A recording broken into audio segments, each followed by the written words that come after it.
What's going on? Oh my goodness, there he is. You're mute. I just wanted to say hello. Oh, you got some dot balls. I got you're on mute though. Alone, you're on mute. Oh, you're good. Okay. What's up, Reeves? Can you hear me? Yeah, Daniel, I gotcha. Guys, so for those of you that might not know, Jeff, thanks for joining. Alone.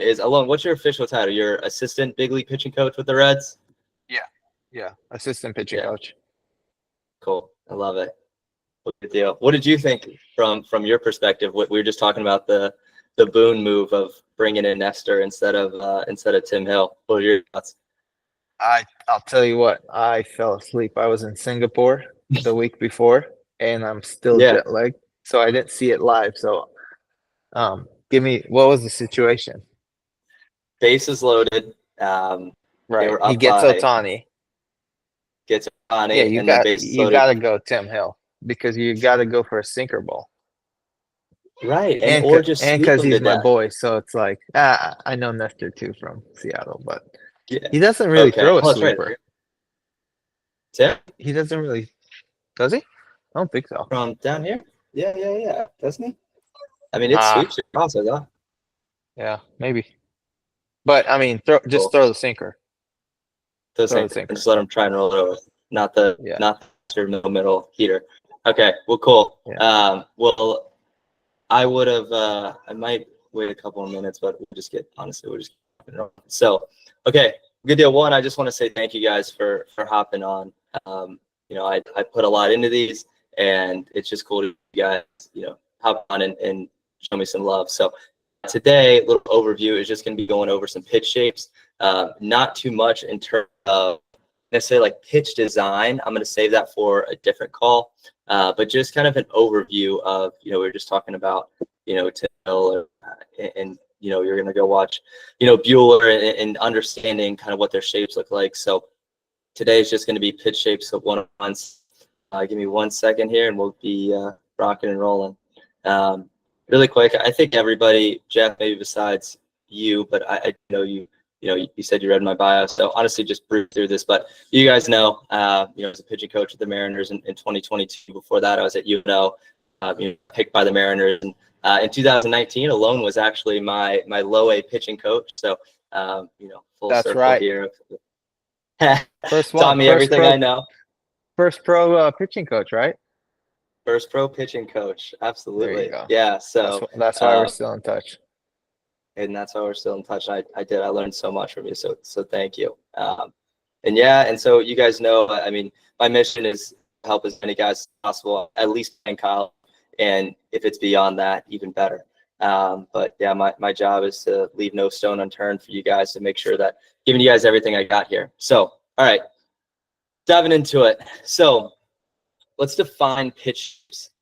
So it's going to be how the air is basically affecting the ball as it's spinning because of the axis of the pitch, the efficiency of the pitch. And then from there, some of the different things that we can even dive into with seam orientation. So I got that graphic up there. And so if you guys, hopefully everybody's, throwing a wiffle ball at some point. But you guys will know air makes balls, move a little bit different depending upon kind of what type of air it's passing through or what type of air it's creating on its kind of journey to home plate. So if we had a wiffle ball and we threw that wiffle ball with the holes directly on one side, that ball's going to move towards the side that has the holes in it. And that's because it's creating a little bit more of it's going it's going towards the Magnus force and kind of pulling that ball in that direction. It's creating more turbulent kind of rough air.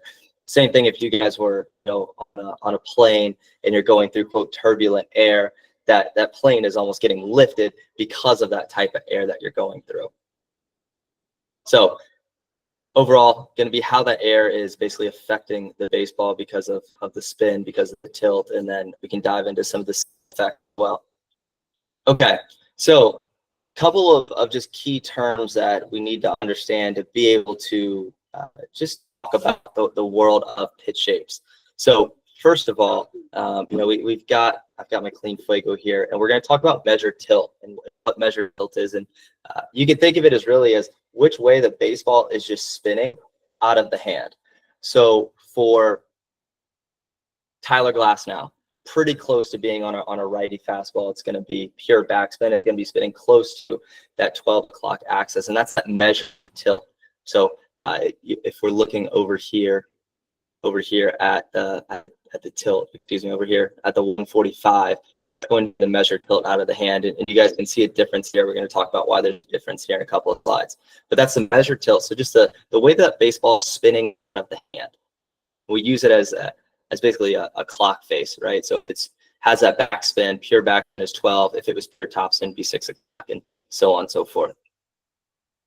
Okay, next is going to be the observed tilt. So I just mentioned before that we have that measured tilt, which is that spin that's out of the hand. Next, we're going to have the observed tilt. So because of some of the things that I was just touching on with the mass force, with some of the seam effects and things like that, just because the ball is spinning at a certain angle, so here we have a pitch that's at 145 in terms of the measure tilt, what it was spinning at immediately out of the hand. However, the observed tilt or the tilt that basically the pitch moves on is actually towards 3. So it's almost that. This is an example of a sinker, kind of a seam shifted wake sinker out of the hand. We're going to be throwing the ball at around 145. However, I'm going to create a little bit of gyro spin, which we're going to talk about here in a second, and that's going to create a little bit of sink and run to the pitch. If you guys have any questions, just, you guys can do the little raise hand thing or anything like that. But for the most part, if you guys want, I would encourage you guys to just wait towards the end, and then we can spend some time at the end to just kind of go over any questions. But if you guys have something that's really kind of urgent, just raise your hand. I can go through it. Thumbs up there, everybody. Good there. Does that make sense? Sweet. Awesome. Thanks, Billy. Okay, moving on here. Next is going to be total spin. So going back a few years here, where the world of kind of spin rate and some of these metrics started to become a little bit more in plain sight. The craze was just spinning the ball as much as possible. It was how much spin can we put on this baseball, and that's going to definitely equate to movement. It's going to equate to more swings and misses and just nastier stuff.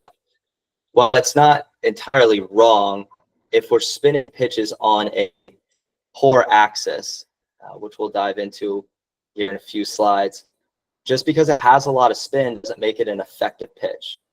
To put it on an axis that's going to be difficult for a hitter to hit, we also need to make sure that for a four-seam fastball, for instance, if our goal is to create as much ride as possible, and we are a righty that's over the, we're trying to chase as much induced vertical break as possible, we want the efficiency to tick up as well. So we want that efficiency number to be as close to 100% as possible.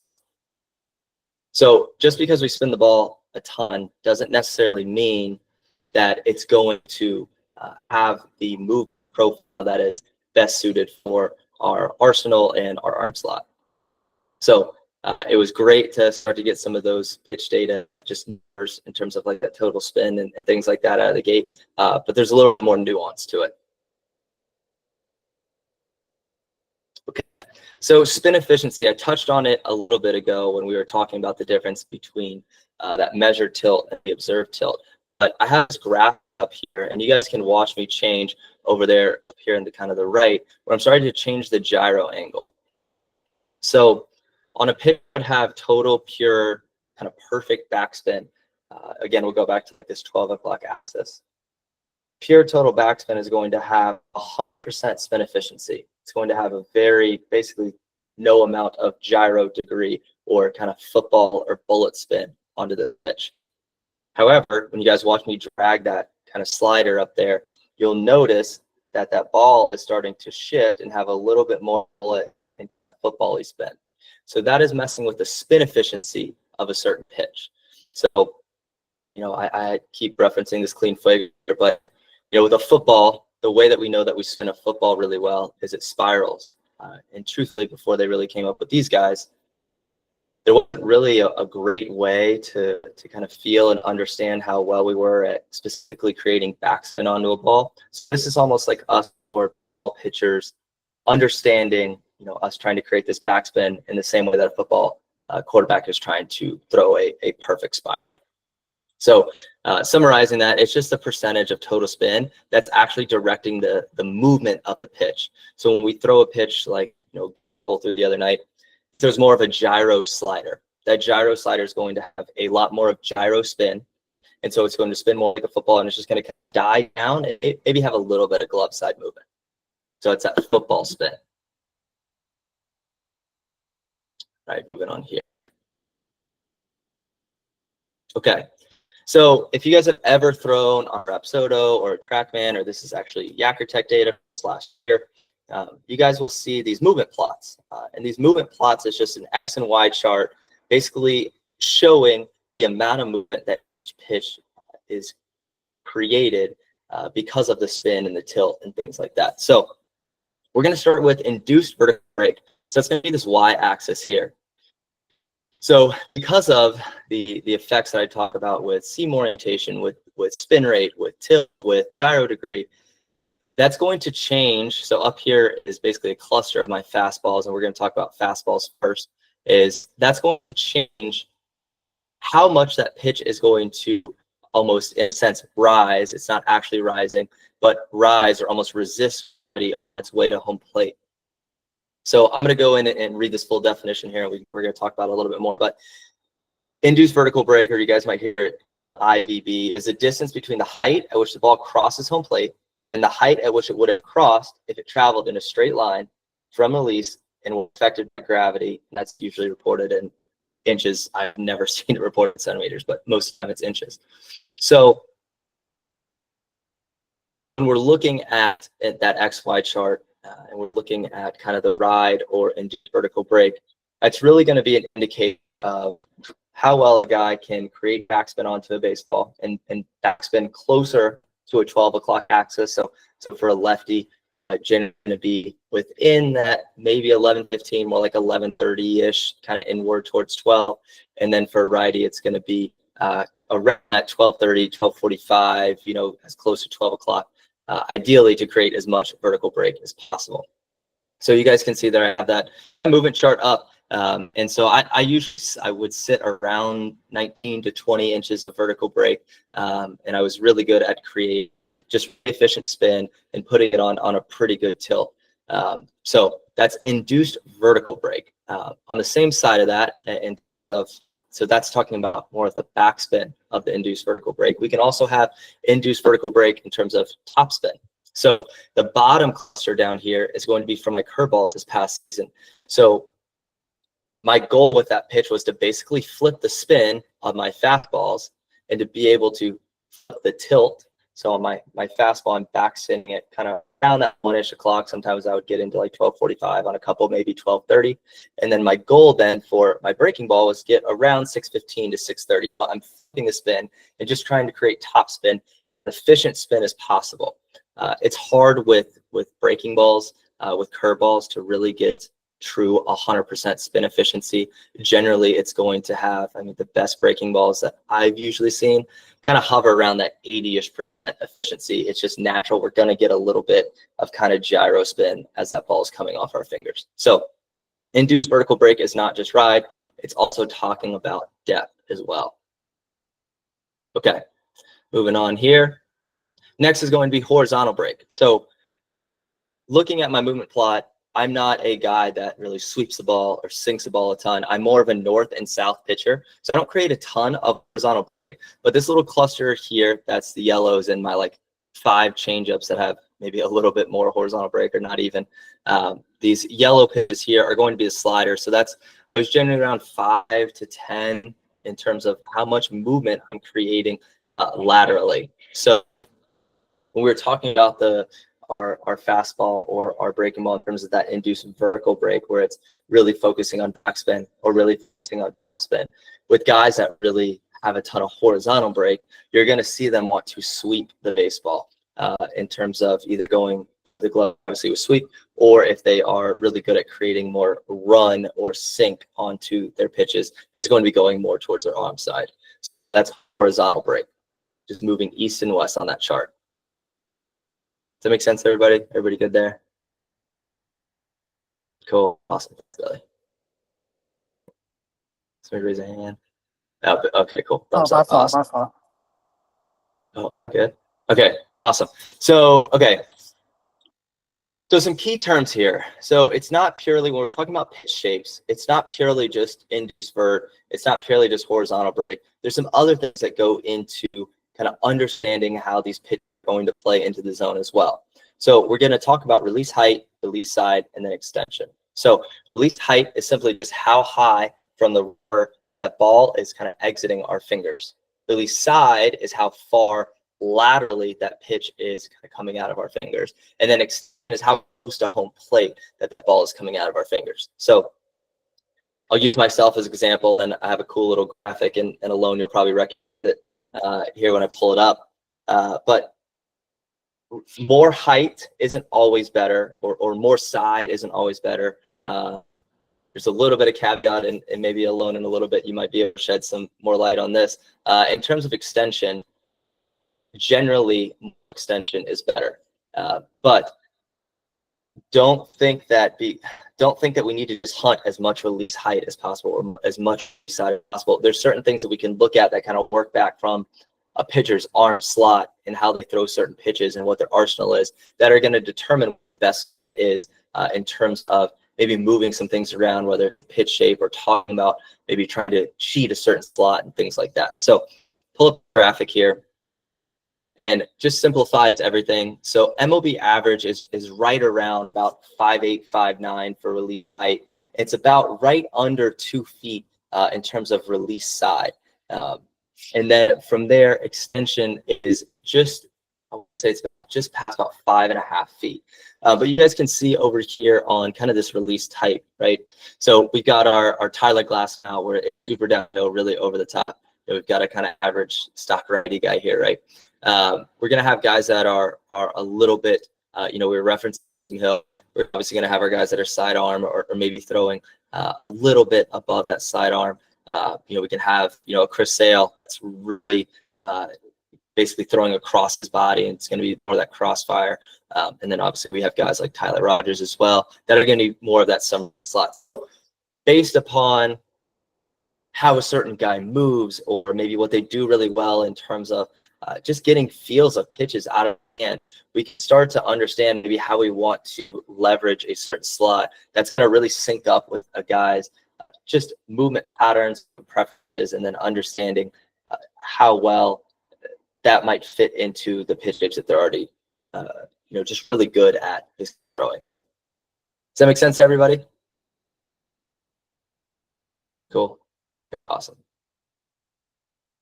Okay, other key terms here. So I was talking a little bit about release height, that we're not necessarily always wanting to have, maybe like throw highest angle and things like that. And I want to talk about that a little bit more now. So there's a term called vertical approach angle. So you guys see that kind of red dashed line where that ball would be basically like entering the zone.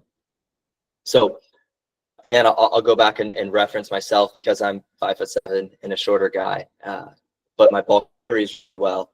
I was able to have a really flat vertical approach angle, so this kind of line out of the hand would be a little bit more kind of level or parallel to the ground.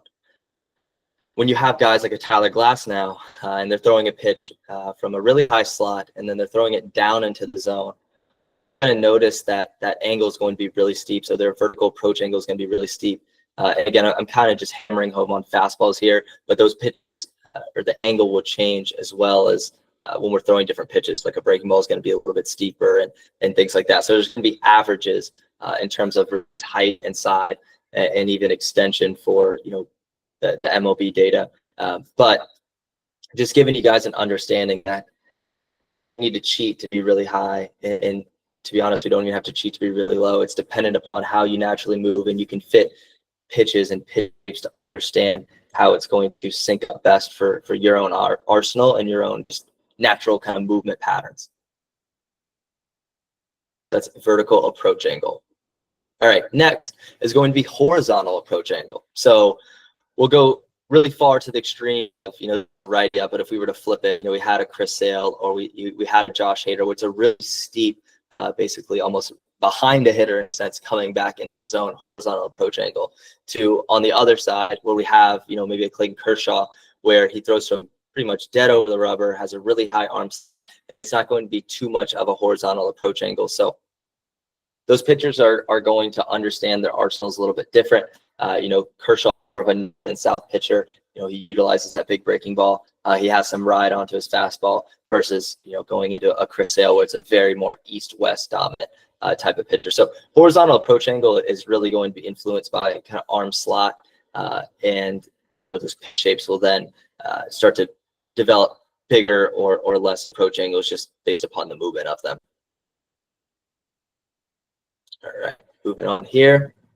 Okay, so I referenced it a little bit already when I was using the Fuego. We were just talking about kind of different spin on pitches.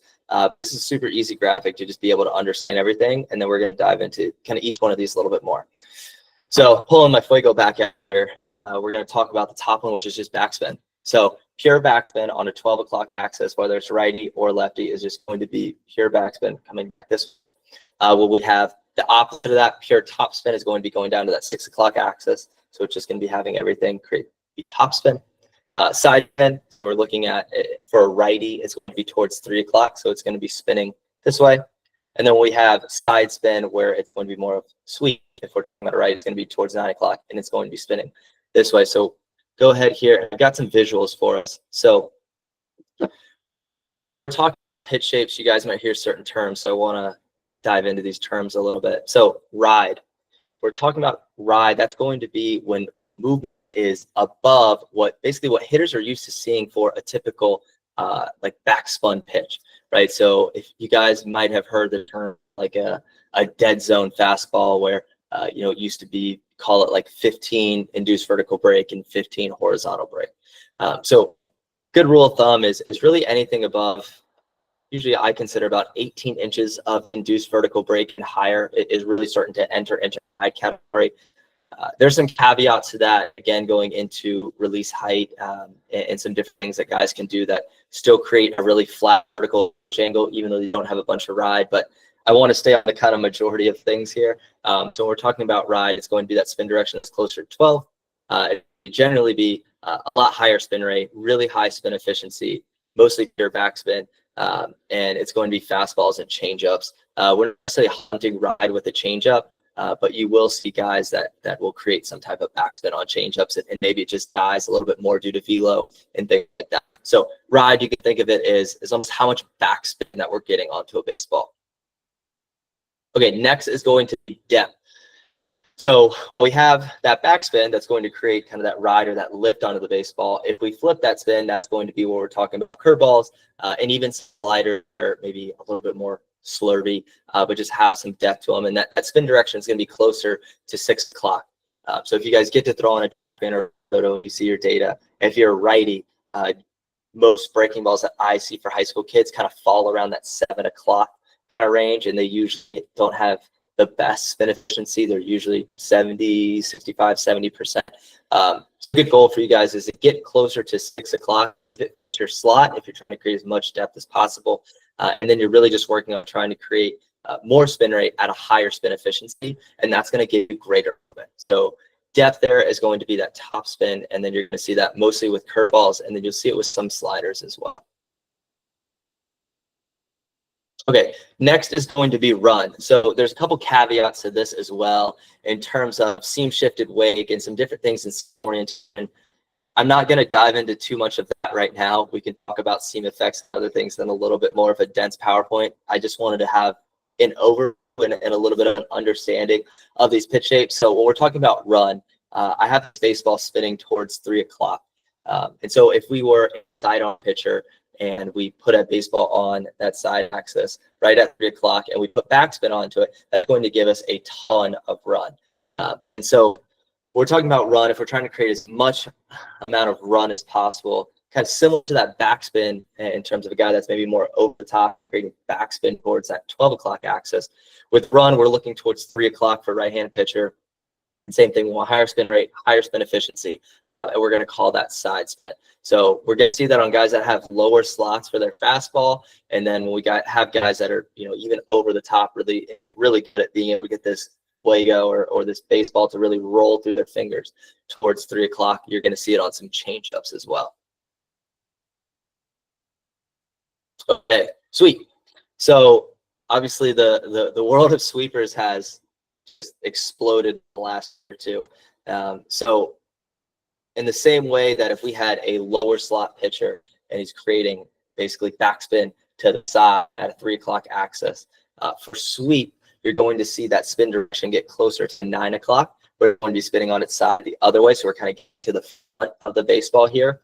And same thing, we're going to want to hunt a higher spin rate, higher spin efficiency. We're considering that. We're going to call that side spin. You're going to see it on those sweeping sliders, and then you're going to see it on some breaking balls as well. Maybe guys that have lower slots and like a kind of like a Rich Hill breaking ball. That's kind of slurvy-ish. It's a little bit of both. So that's sweep. Okay. Final big piece of the puzzle here when we're talking about just pitch shapes in general is going to be gyro spin. So we talked about it a little bit before, but that's be that kind of football bullet spin. You're going to see that on a Garrett Cole slider.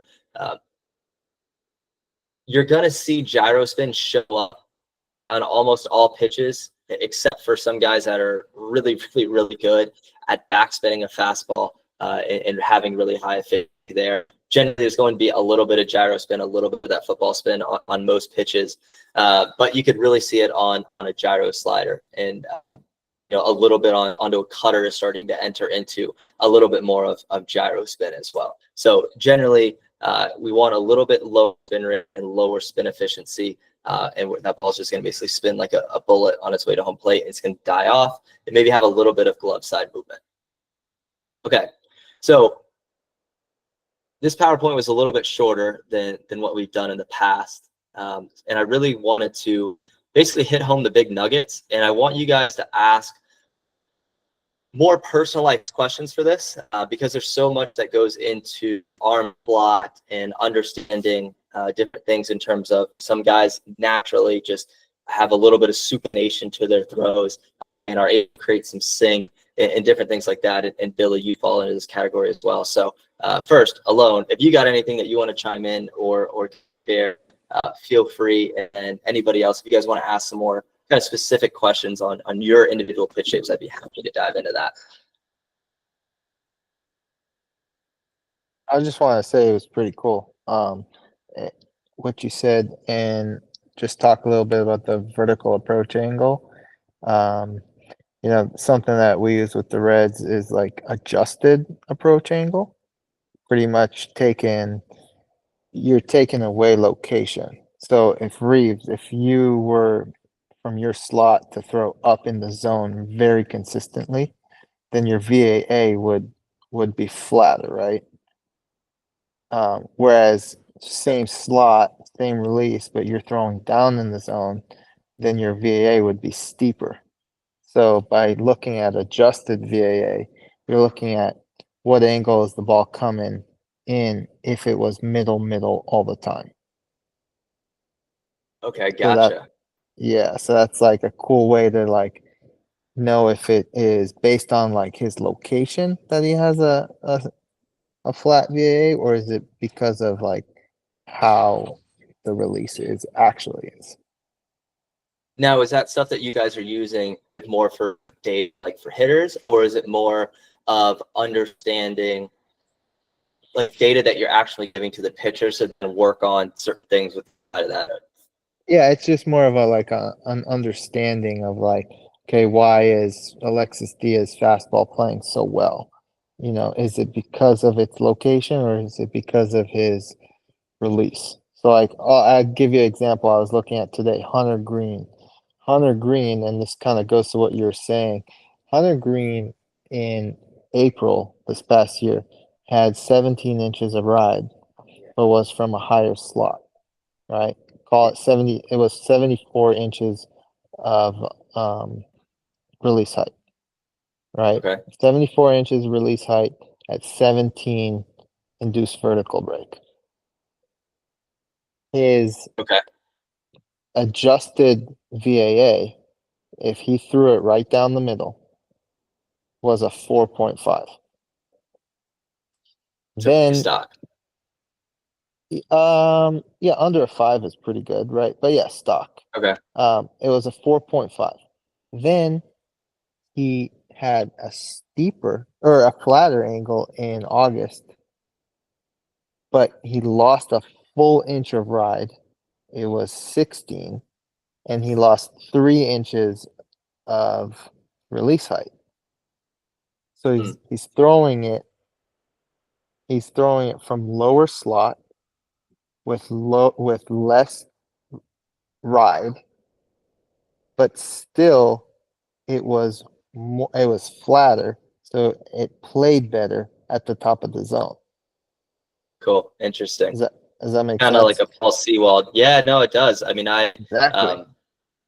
yeah. So it was funny. So when I got set up at AAA that end of the year, beginning of the year, Seawald was kind of like my catch play partner. I had no idea who he was. I remember the first day we played catch.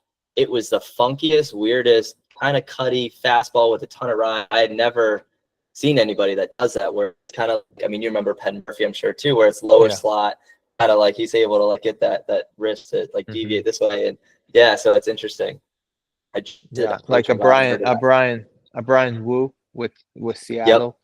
He's an upshoot guy, but he doesn't have 18 inches of ride.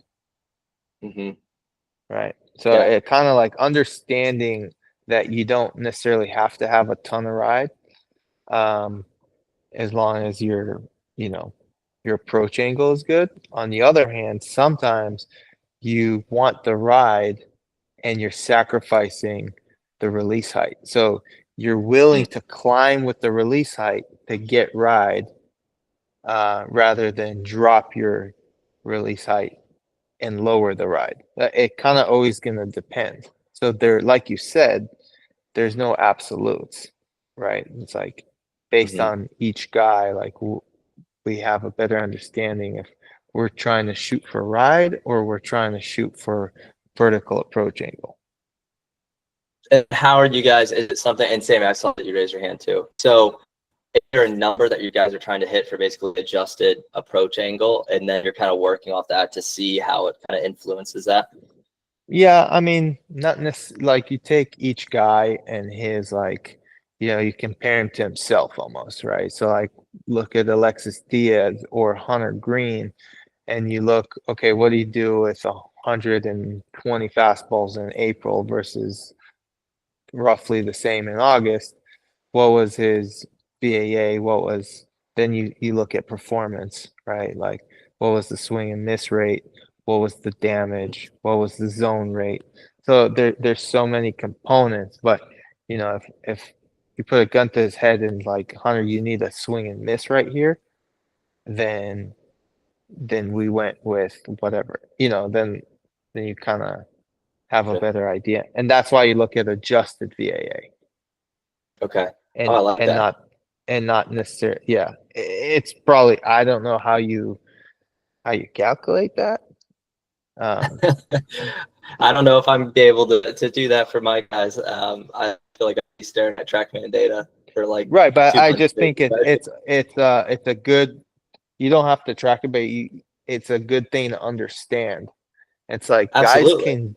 guys can get a good VAA or a flat VAA by throwing it up in the zone.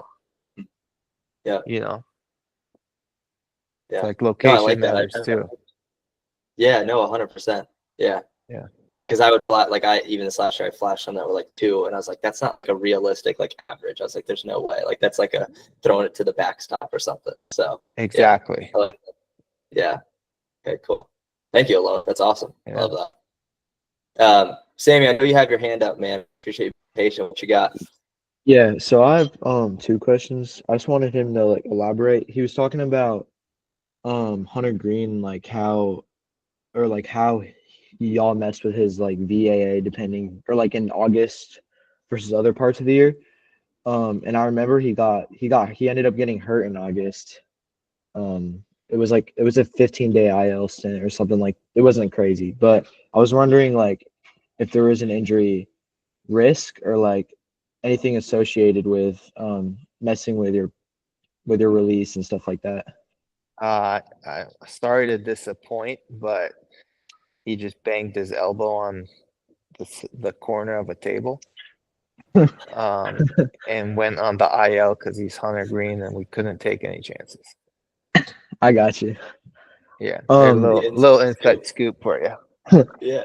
So The old my funny second bone. question, so like how do I know if I'm someone who's prone to supinating or pronating, and like how do I approach my pitch arsenal, and like how do I attack choosing what pitches to throw, and how I tunnel those pitches with that information? Yeah. So one phenomenal question. So, all right, hold on, let me pull up some toys here. Okay. So a couple ways that I've done this in the past. First of all, I'd say if you're able to work with a coach that can just spend some time with you, throwing a fuego, alone, you had your dot ball up. I put electrical tape on a baseball. You can start to get a pretty good idea of just how the baseball comes out of your hand. And on also, again, it matters about your slide and what your other pitch shapes are. So there's certain other variables that go into play. But if you want to purely just understand kind of how your body might just prefer to move, what I've done before in the past to test guys is I'll give them just a couple of markers, and then I just see what the range of motion is like. So in terms of just being able to pronate or supinate, and kind of how well that they can get to those positions. You feel really stuck or limited, or you're looking at your throwing arm hand compared to your other kind of offhand, and there's a big difference, chances are lean into what you already do really well rather than maybe trying to fight it. And then again, it's going to be kind of backtracking into what does Sammy do really well already, and then looking at, again, movement preferences and range of motion. And to be honest, there's ways to train it as well. I would say with most of, especially like the 7th or 8th graders, or like the early, I mean, honestly, all the way through high school guys, they're still relatively undertrained. So I've seen guys almost change how their body moves and pitch shapes and different things like that when they get into a good training system, where it's the weight room, where it's understanding some mobility work, where it's, and again, just tools like the fuego or softball and things like that, that help guys just kind of understand what they're even trying to do in the first place. Did that answer your question? For the most part it did, but like another question I have is like how would you incorporate throwing like a softball or a clean fuego into your throwing? Totally. Yeah. So a couple ways that I like to do it with guys. One, just early on catch play, just getting some feelers. The fuego that I have here is just the baseball weight. They also make the one that's a little bit heavier. So I like to have guys with the heavy one a little bit earlier in catch play, just kind of gain some awareness, and then you can transition into the red fuego. And then I have some guys that really like to throw the softball, or actually what I prefer using rather than a full size softball. If you guys have like Dick's or like an Academy Sports or whatever, find a youth softball. And they're a little bit bigger than a baseball, but they're actually squishy. And they usually have them, it's like neon yellow and like kind of pink. And I can actually just send it to you after this call, like send you a link to it. And that's a great tool to use as well. It's a little bit bigger. You can still kind of hold it and get some grip onto it. But whether it's early on in catch play, kind of getting some feelers with your fastball, and then once you've kind of done that throwing for the day, when you're working back in or as you're getting closer to the mound, I really like to have guys use those different, I call them just differential balls. Use those differential balls on the mound as well. So if I'm working with the guy, and Billy, I'm going to lean onto you here. If I'm working with the guy and I'm really challenging him to create a lot of sweep, I'll give him the bigger object, like the softball or the youth softball. I'm going to stand pretty far to his glove side. So for righty, I'm going to get into like the left batter's box, and I'm going to force him to really get to the front of the baseball. And then I'm going to slowly work myself back, and then I'll transition to a baseball. So there's different ways, there's different strategies to use it. I would say at a minimum though, 2 to 3 times a week, like when you're built up and you want to work on pitch shapes, whether it's kind of early on in catch play, just getting some feelers and getting your body an understanding of where you want to throw it, how you have it come off your fingers. And then as you get into your high intent work, so I'll speak into my personal just experience as well. when I was getting ready to go into a game, especially this last year, I struggled getting to the front of the baseball. Like my first few breaking balls were just non-existent until I started going to a softball, and I was able to actually just like force myself to get to the front, get to the front, get to the front. Then I would go to baseball, it'd be better. I would go into the game, it'd be great. So, just finding really like a routine that works for you throughout those practice times. And then you can go in and start to have an understanding of, okay, I like doing this. I don't really like doing this. This doesn't really work for me. And then you can just make it, Sammy's own pitch design kind of plan. Did that answer your question fully now? Yeah. Thank you so much, Reeves and Nellon. I appreciate that. Absolutely, man. Yeah. Awesome. Does anybody have anything else? I honestly purposely kept it a little bit shorter because I knew the World Series is also on too, and selfishly I want to go watch that a little bit too. So did anybody else have any other nuggets? And obviously, Alone, the floor is yours anytime you want it. Yeah, go ahead. So since I'm more of like have that submarine kind of slot, I was just curious as to what like a perfect fastball would look like in terms of like pitch shape and spin efficiency for me, and what I would need to kind of like aim for to create that ride and do positive vertical movement, and if that's even called that because it goes kind of like downward and to the right. So I'm just kind of wondering about that. Yeah, so it's a fun question. So here's the easiest way that I would say for you to think about it. And one, I can send you over like a Taylor Rogers, I forget. Anyway, one of the Rogers brothers that's a really submarine guy. I can send that over to you, his movement plot too. But think about the movement plot that I had, flip it completely upside down. And that's what you're going to look for. Your fastball is going to be in the bottom right quadrant, where typically like depth and sink would fall into. And your breaking ball is going to fall into kind of the top left quadrant, where kind of like variety, almost like big cutters or something like that would kind of fall into. But for you, just like flip everything. And then we're looking at kind of designing those pitches. We've worked a little bit. Your breaking ball is we almost like induce vertical movement up. It's going to have, so when we've talked about, some approach angle stuff here, your approach angle is going to be super different. It actually is going to be positive in theory, kind of entering into the zone. Where your fastball is going to be super sinky. I got our fuego here. It's going to be rolling off your fingers kind of in this direction, and it's going to be kind of moving down, where your breaking ball is going to be this way. In time, we can work on some other things with maybe a little bit of a smaller kind of gyro and things like that. But yeah, so basically the easiest for you is flip everything, and then I'll send you over whatever the Submarine Rogers brothers movement plot is too. Sweet. Thanks. Reeves, do you think he could use like a fastball that's kind of in the middle of that plot? Yes, That has, and so that has an appearance of like ride. So in terms of, he is Like Tim down Hill's there. doing that. Yeah, so like Tim Hill. Yeah. Tim Hill has the Okay. sinker and the four seam. And like the Okay. four seam is probably around the 0.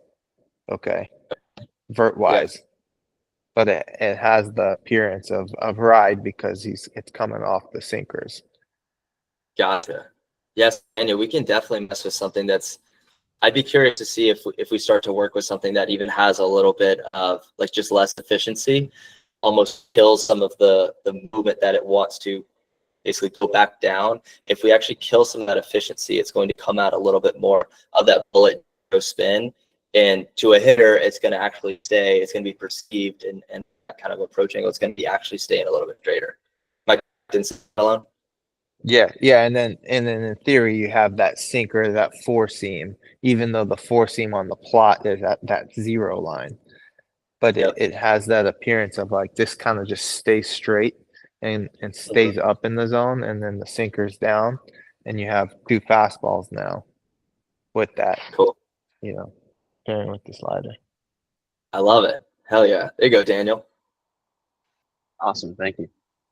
Yeah, and I'll send you over that movement plot too. I'd be curious. Next time I see you in person, we can dive into that too. Love it. Anthony, what else? What you got for me, man? So I'm a big pronator, and so I have a lot of problems trying to get that change up to like move down and into a righty. Like what change up would you recommend? Because I use the circle change right now, but I don't get that inward movement on it. It just goes down. Okay, so first I want to see a little bit of just like seam orientation. Alone, take this. I want to hear your brain work first. Yeah, go for it. I was gonna say that if it's just going down, that's like every guy's dream with the changeup. Like the thing I probably tell most guys is like I want it to go below the zone rather than to the sides, right? Yeah, especially Like for you, Anthony. if you Just yeah, you're gonna get go if you look at swing and miss, like pick a guy, like look at their changeup splitters, like for example, like the swing and miss is happening below the zone rather than off, like to the sides. So the fact that your changeup is going straight down is like a gift from God. That's good. Don't try and change that. Oh, okay, And, perfect. and I think that's something to say about like pitch design and all that kind of stuff. It's like sometimes it's cool because we want to make the pitch move in a certain way. It's like I want it to go down and arm side, but like sometimes you're just shooting yourself in the foot rather than like as much as it's fun to pitch design, like the fact that it's going straight down, that's probably your best bet. So like don't do anything there. Thank you. especially with your slot, Anthony. I mean, you're a guy. It's not like Billy. I know your hands raised there. And Billy has a lower slot, and he's more of an east-west. Anthony from, the little bit that we really started working together. You're a little bit more over the top, so it's generally going to be a little bit harder for you to get east-west moving in. So what we're doing is, like, I mean, alone are like great. It's phenomenal. Gotcha. Awesome, Billy. What you got for?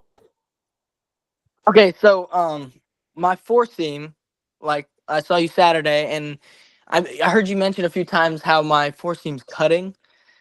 Would that be something I need to work on, or if I need to throw the fuego a lot more often? I mean, I throw it pretty much every day, and before I'm going to the pen and stuff like that. But would that cut maybe affect the I don't know, like how the ball moves, or like how if there has any rise or ride or anything, would that affect it? Yeah, Billy. What's cool about your slot? Okay, so when you come out, see if I can get my whole body in frame here, because you're basically here. So if you put Yes. a pitch that was 100% spin efficiency, like backspin here, what do you think it's going to do? Is it going to ride, or is it going to have more run? Run, probably. Okay, but watch what happens if you had a little bit of cut to it. What's it going to do? It's going to limit the amount of run it's going to get, because it's less of that quote spin, that efficient spin that's going to make it want to go on that tilt. And it's going to actually, in a sense, have a little bit more ride. Now, for you, I'm not worried that you create a ton of induced vertical movement. Your sinker and how you create the ability for your ball to just turbo sink down is phenomenal, especially playing off of what you do so well already as well, which is making that ball go from right to left. So you're going to be a guy that we're just going to hammer east and west mode. Remember how we did that, like Logan Webb's chart before together too? Yeah. He's not worried about trying to make the baseball, backspin and try and chase up on that IVB. He just east and west, and he has some things in the middle where he has a little, I forget whether it's a gyro slider or the cutter, but the little smaller pitches that kind of fill up the gaps here, it's a little bit easier to command, and that allows him to maybe even tunnel some pitches off of that. But for you, the fact that when you do throw your four seam, like if you're wanting it to throw it glove side and you have a little bit of that cut, it's going to limit the ability for, if we're talking about kind of like glove side away from a right and a back, it's going to limit the ability for that ball to almost run back into a barrel anyways. And it is going to keep it a little bit more kind of vertical anyways. Alone, anything else you want to chime in on that? I mean, sometimes that, like you said, you don't want the ride, but sometimes better efficiency doesn't equal ride, because for you, more efficiency equals run because Gotcha. of your slot. So if like you was showing with your slot, if you had 100% efficiency, then that would just run like hell, right? The Yeah. way for you to make it ride would actually kill efficiency, like he was explaining. Add that gyro component to it. So no, the only way you add ride by adding efficiency is if your spin axis is mirroring where you want to go. Gotcha. Thank you. Does that make sense, Billy? Yeah. Yeah. And then when we get the rolling again, I'll show you some of the differences for you of like measured tilt and observed tilt, and it'll start to click a little bit more too. Perfect. Thank you. So love it. Anybody else? Guys, these are awesome questions, so I appreciate it. Cool. Everybody good? Love it. Awesome. First of all, Alone, thank you so much. It was an absolute pleasure having you on.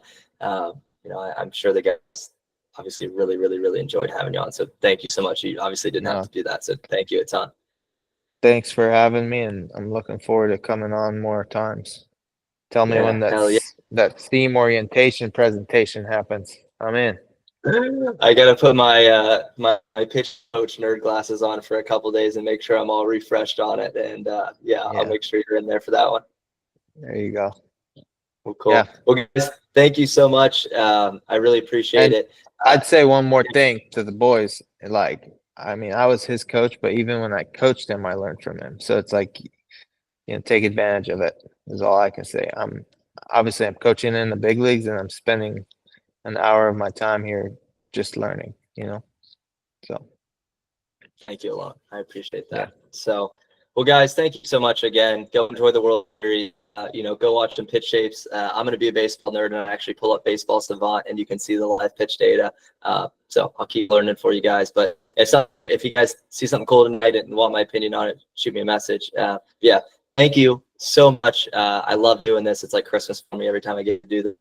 You guys had some great questions tonight. So got my brain rolling. And one more thank you. So I'll go join the World Series and in a couple of weeks we'll be back here again. So thank you guys. See you, Reeves. Thank you. See you, Reeves. Thank you. Yeah, thank you. I see you guys. Y'all have a good night.